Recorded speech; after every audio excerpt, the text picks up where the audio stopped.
বিশ্ববিদ্যালয়ের সমাবর্তন জীবনের একটা মস্ত বড় ঘটনা, সারা জীবন স্মরণ করে, ছবিটি সংরক্ষণ করে, নিজের পরবর্তী প্রজন্মকে দেখায়। সেই বিশেষ দিনটি আজকে। এই দীর্ঘ সময় পরে এই সমাবর্তন অনুষ্ঠান হতে পারল, এই জন্য বিশ্ববিদ্যালয় কর্তৃপক্ষকে অভিনন্দন জানাচ্ছি এবং তার সঙ্গে সকল ছাত্রছাত্রী যারা দূর দূরান্ত থেকে এত বছর পরে আবার এই বিশেষ দিনটিতে উপস্থিত থাকার জন্য এসছে, তাদের জন্য জোরে একটা হাততালি দিয়ে আমরা তাদেরকে অভিনন্দন জানাচ্ছি। বিশ্ববিদ্যালয়ের সময়টা কত তাড়াতাড়ি চলে যায়, কেটে যায়, বোঝা যায় না। যখন শেষ হয়ে যায় তখন বড় মনে কষ্ট লাগে। একটা আনন্দের দিন শেষ হলো, জীবনের একটা বড় অধ্যায় শেষ হলো, নতুন অধ্যায় শুরু। আমার ব্যক্তিগত আনন্দ আজকে অন্য বিষয়ে। তোমাদের সঙ্গে দেখা করা সেটা অবশ্যই ভীষণ আনন্দের ব্যাপার। এই ক্যাম্পাসে ফিরে আসা বহু বছর পরে, সেটা একটা ভীষণ আনন্দের ব্যাপার। বিশ্ববিদ্যালয় কর্তৃপক্ষকে অশেষ ধন্যবাদ আমাকে এই সুযোগটা দেওয়ার জন্য। এবং এই নতুন সনদপ্রাপ্ত যারা, তাদেরকে ডিপ্লোমা প্রাপ্ত যারা, তাদেরকে অভিনন্দন জানানো, এটাও একটা বিরাট সুযোগের ব্যাপার আমার জন্য। যেটা যে আমি এই বিশ্ববিদ্যালয়ে এসেছিলাম 72 সালে, তখন বিশ্ববিদ্যালয়ের সবে যাত্রা শুরু।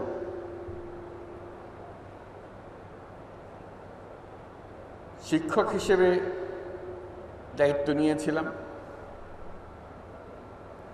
কিন্তু তখন বুঝতে পারি নাই কি পরিবর্তন হতে যাচ্ছে আমার ভেতরে।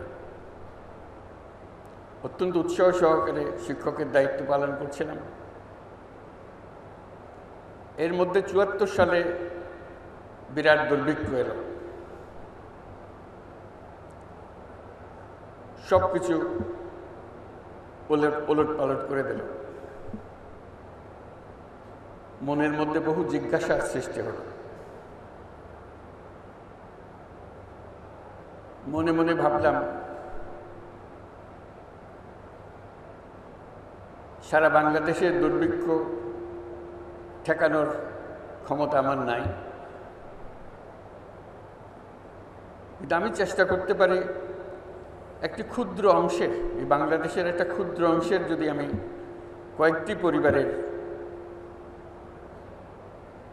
দুর্ভিক্ষ ঠেকাতে পারি, সেটা আমার জন্য বড় তৃপ্তির বিষয় হবে যে আমি একটা কিছু করেছি। সেই কারণে নজর পড়ল পার্শ্ববর্তী গ্রাম জোবরা। কি করব জোবরাতে? সারা দেশের হাহাকার, জোবরাতে কেউ তখনও মারা যায়নি, কিন্তু অবস্থা কাহিল। মনের মধ্যে প্রশ্ন জাগলো যে বিরাট জমি পড়ে আছে সামনে, চট্টগ্রাম বিশ্ববিদ্যালয় আর জোবরার মাঝামাঝি। এখানে তো অনেক ফসল হওয়ার কথা, তাতে তাদের সারা বছরের খাবার সংস্থান হওয়ার কথা। জিজ্ঞেস করলাম, বলে না, এখানে হয় না, ফসল হয় না। কেন হয় না? বলতে বৃষ্টি না হলে তো ফসল হবে না। আমি তখন রাউজানের উদাহরণ দিলাম। রাউজানে তখন সবে মাত্র ইরিদানের চাষ শুরু হয়েছে। আমি যে রাউজান তো আমাদের থেকে বেশি দূরে না। বলে আমরা তো জানি না এগুলো।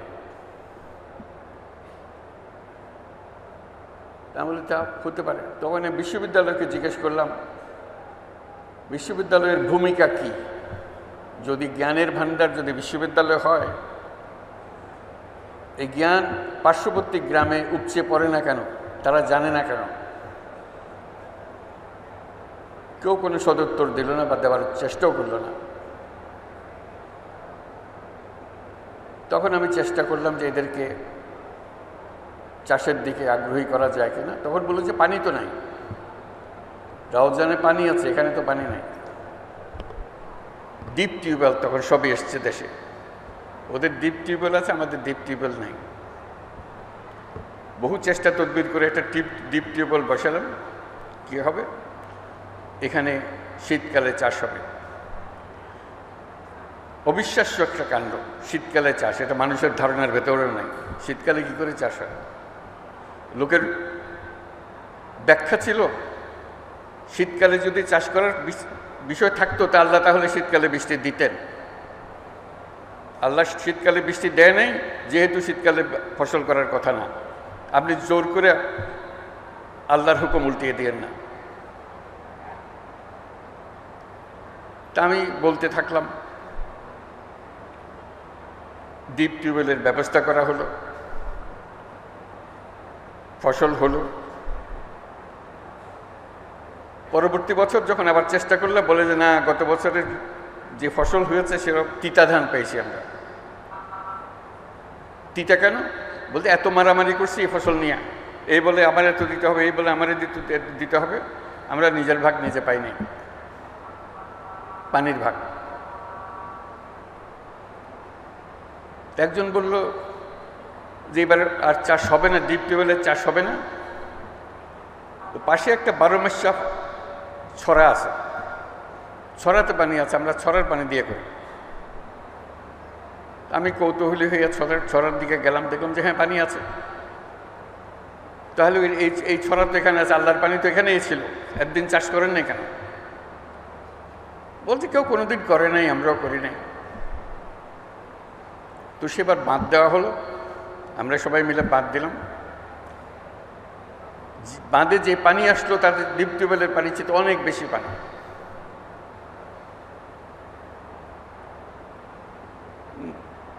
নতুন শিক্ষা লাভ হলো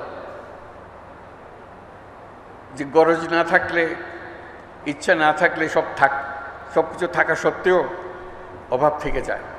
পানি আছে, জমি আছে, চাষ করা যায়, কিন্তু কেউ করে নাই কোনোদিন, আমরা কেন করব?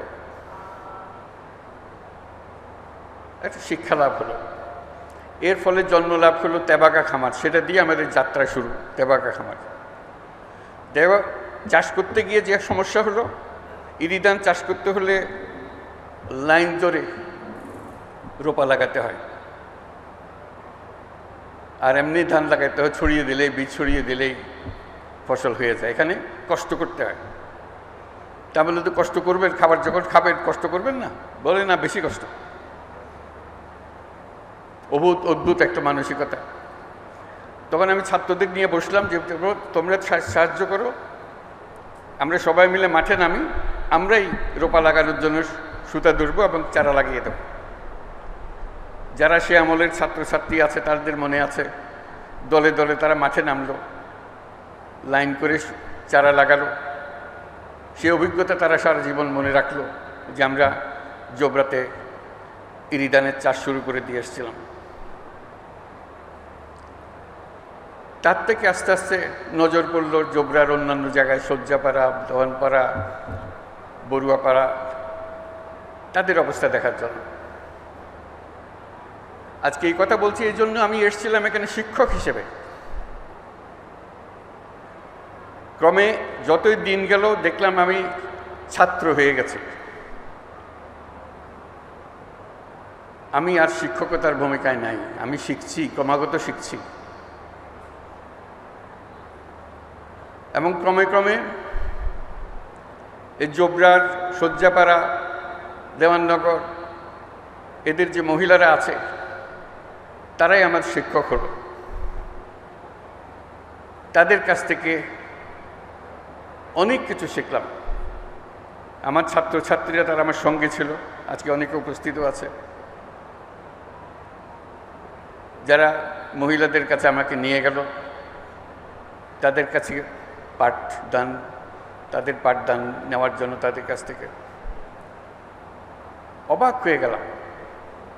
যা ক্লাসরুমে পড়ায় তার সঙ্গে কিছুর মিল নাই। যে কাজে হাত দিলাম সেটা ক্রমে মহিলাদের খুব পছন্দের জিনিস হলো। তাদের হাতে টাকা দিলাম, ঋণ দিলাম, 5 টাকা, 10 টাকা, 20 টাকা। 5 টাকা 10 টাকা যে মানুষের জীবনে এটা এত রকমের আনন্দ আনতে পারে কোনোদিন ভাবি নাই। তারা কৃতজ্ঞতায় গদে গদ। আমি কোনো মাগনা টাকা তাদের দিচ্ছিলাম না, তাদেরকে বলছি এই টাকা কাজ করে আদায় আপনি রোজগার করবেন, আমার টাকা আমাকে ফেরত দেবেন, তাতেই তারা খুশি। অনেক কাহিনী শুনলাম তাদের। তারা কেউ নিজের নাম পর্যন্ত বলতে পারে না। আমাদের সমাজ এমন, মহিলাকে তার নাম শেখার জানারও সুযোগ করে দেয় না। ছোটবেলায় অমুকের মেয়ে, বিয়ে হলে অমুকের বউ, মা হলে অমুকের মা, সে যে কে সে নিজেও জানে না। আমরা প্রথম চেষ্টা করলাম আমাদের ছাত্রীদের দিয়ে একটা নাম স্থির করার জন্য। বহু কষ্টে একটা নাম তার বাইর করা, যে তার নাম বোধহয় দিয়েছিল কোনো এক সময়, অথবা কোনো মনে না পড়লে একটা নতুন নাম দেয়া, যাতে করে সেটা সে লিখতে পারে, মনে রাখতে পারে। এই লেখা শেখানো, এই লেখা শিখাতে গিয়ে তার জীবনের অনেক কাহিনী আসলো। প্রতি কাহিনী একটা চেটে একটা চমৎকার। এই থেকে আমি একটা সিদ্ধান্তে আসলাম। এটা বললাম যে সভা সমিতিতে বললাম, লেখালেখিতে বললাম যে ঋণ মানুষের মানবিক অধিকার। সবাই হাসাহাসি করলো। আপনি ঋণের কথাও বলেন, অধিকারের কথাও বলেন, এটা কোন ধরনের কথা? ইকোনমিক্সে তো কোনো অধিকারের বিষয় নাই, আপনি কোন সাবজেক্টের লেখাপড়া করেন? আমি ভাবলাম তাই তো, ইকোনমিক্সে তো অধিকারের কোনো বিষয় নেই, তাও আবার মানবিক অধিকার। আপনি বলছেন ঋণ মানুষের মানবিক অধিকার। অনেক খটকা, একটা খটকার পরে আরেকটা খটকা। তারপরে বললাম আমরা দারিদ্রকে জাদুঘরে পাঠাবো। বললাম আপনি কে জাদুঘরে পাঠাবেন? আমি বলছি আমি আপনার মতো একজন মানুষ, আমি পাঠাতে চাইলে আপনি আমাকে বাধা দিতে চান, বাধা দেন। বলে না এটা আপনার কাজ না, এটা তো সরকারের কাজ। তাহলে আমি আমার কাজ করে করতে থাকি, সরকার বাধা দিলে তখন দেখব। এই যে বললাম যে আমি জোবরার মহিলাদের কাছ থেকে নতুন অর্থনীতি শেখা আরম্ভ করলাম, সেই হিসেবে জোবরা আমার নতুন বিশ্ববিদ্যালয়ে দাঁড়িয়ে গেল। আজ পর্যন্ত যা কিছু করে যাচ্ছি, এই জোবরা থেকে যা শিখেছি তারই বহিঃপ্রকাশ। আমি বলছি যে যে অর্থনীতি আমরা পড়াচ্ছি, এই অর্থনীতি ব্যবসার অর্থনীতি, মানুষের অর্থনীতি না।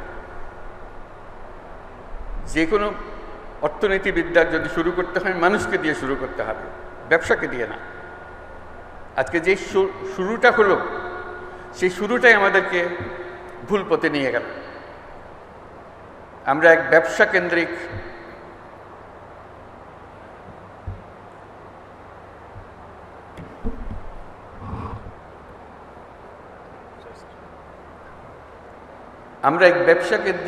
সভ্যতা গড়ে তুললাম।